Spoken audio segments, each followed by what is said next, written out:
Mapagpalang araw po sa ating lahat and happy Lord's Day sa ating lahat mga kapatid. Pastor Jen is back at welcome back again sa our daily verse vlog.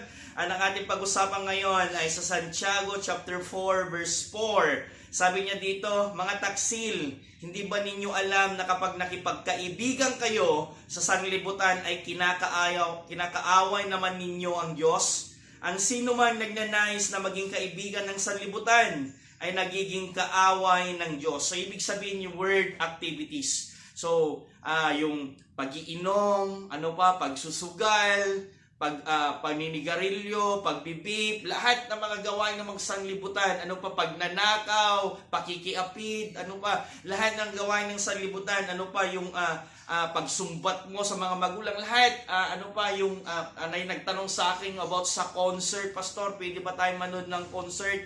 Kapatid, ang concert ay gawain po na makamundo. In the short thing, ang lagi kong sinasabi kung yan ay maparangalan mo, maitaas mo ang Diyos, pumunta ka.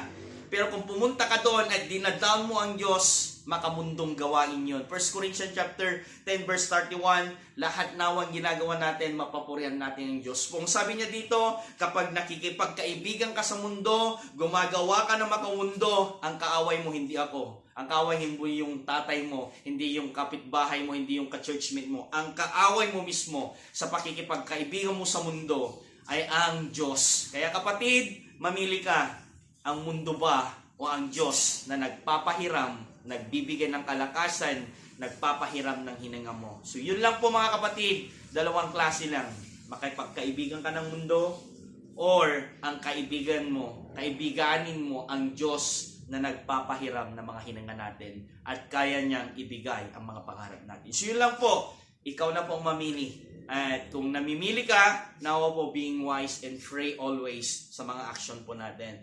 Don't forget to follow and share and type amen kung meron kang napupulot na aral sa ating napag-aralan today, mundo o ang Diyos. God bless us all. See you next verse.